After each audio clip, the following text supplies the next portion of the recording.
আসসালামু আলাইকুম। আজকে আমি আপনাদেরকে আরো বেশ কয়েকটা নিয়ম শেখাবো অ্যাফার্মেটিভ থেকে নেগেটিভ কিভাবে করতে হয়। এই ক্লাসটা আপনাদের জন্য খুবই গুরুত্বপূর্ণ। যারা এসএসসি পরীক্ষার্থী আছেন, যারা ক্লাস 9-10 এ পড়েন তাদের জন্য অবশ্যই এই ক্লাসটা খুবই গুরুত্বপূর্ণ। আপনারা যারা বেসিক থেকে গ্রামার শিখতে চাচ্ছেন অবশ্যই এই ক্লাসটা আপনাদেরকে দেখতে হবে। তাহলে আমরা একটু বোর্ডে লক্ষ্য করি। আজকে আমরা আপনাদেরকে শেখাবো অ্যাফার্মেটিভ থেকে নেগেটিভ কিভাবে ট্রান্সলেট করতে হয়। দেখেন লক্ষ্য করেন অ্যাফার্মেটিভ টু নেগেটিভ। আমরা অ্যাফার্মেটিভ বাক্যকে কিভাবে নেগেটিভে ট্রান্সলেট করব। যদি অ্যাফার্মেটিভে সাধারণ বাক্য থাকে কি করতে হবে, অনলি বা অ্যালোন যদি থাকে তাহলে আমাদের কি নেগেটিভে কি দিতে হবে, sometimes, much, many, a few. যদি এগুলো যদি থাকে তাহলে আমরা কিভাবে নেগেটিভ করব, এগুলো যদি সেন্টেন্স থাকে অ্যাফার্মেটিভে। চলুন তাহলে আমরা একটু উদাহরণের মাধ্যমে একটু ভালো করে শিখে নেই। একটু একটা জিনিস লক্ষ্য করেন, দেখেন আমরা আপনাদের জন্য বেশ কয়েকটা উদাহরণ লিখেছি যাতে আপনাদেরকে বুঝতে সুবিধা হয়। আমরা প্রথম সেন্টেন্সটা দেখি, আই শেল রিমেম্বার ইউ। এটা একটা অ্যাফার্মেটিভ বাক্য, সাধারণ একটা অ্যাফার্মেটিভ বাক্য। যখন আমরা এটাকে নেগেটিভে ট্রান্সলেট করব তখন আমাদের কি দিতে হবে, যদি সাধারণ বাক্য থাকে অ্যাফার্মেটিভে নেগেটিভ করতে গেলে নট প্লাস বিপরীত শব্দ দিতে হবে।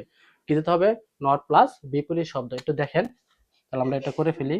প্রথম দিব আমরা সাবজেক্ট, তারপর আমরা কি দিব অক্সিলারি ভার্ব, তারপর আমাদের কি দিতে হবে, নট দিতে হবে। তারপর কি বিপরীত শব্দ, এখানে রিমেম্বার বিপরীত শব্দ কি, ফরগেট। তারপর যা আছে তাই, ফরগেট ইউ। আচ্ছা, I shall not forget you, এটা একটা কি নেগেটিভে ট্রান্সলেট করে ফেললাম একটা সাধারণ বাক্য দিয়ে।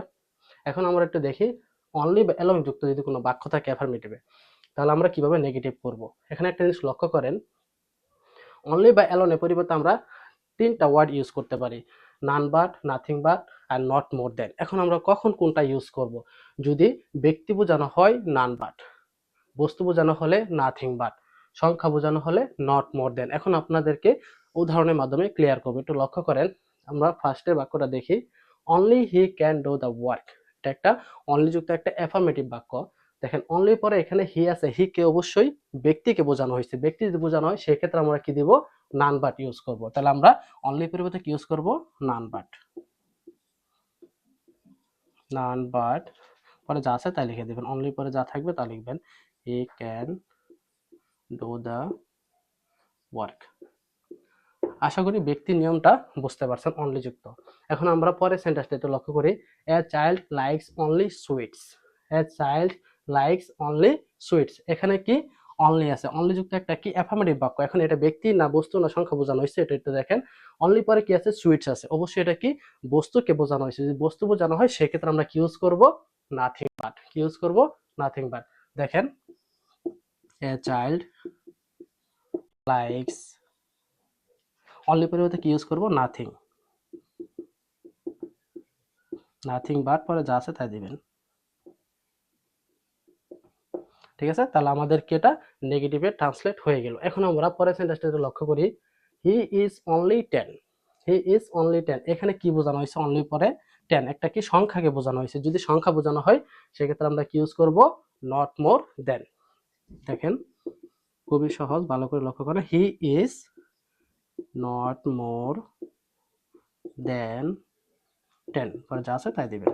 তাহলে আমাদের খুব সহজে আমরা কি অ্যাফার্মেটিভ থেকে নেগেটিভটা করে ফেলতে পারতেছি। অবশ্যই আপনাদেরকে এই শখটা মুখস্থ রাখতে হবে, তাহলে আপনারা খুব সহজে ট্রান্সলেট করতে পারবেন অ্যাফার্মেটিভ থেকে নেগেটিভে।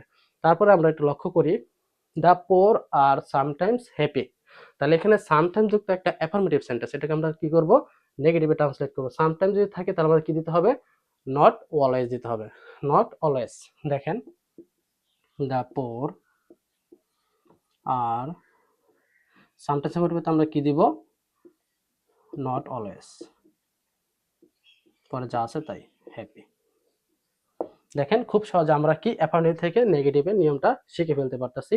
The poor are not always happy, তাহলে আমরা সামটাইমস যুক্ত যদি থাকে কোনো অ্যাফার্মেটিভ বাক্য তাহলে নেগেটিভ করতে হলে কি দিতে হবে, নট প্লাস অলওয়েজ দিতে হবে আমাদেরকে।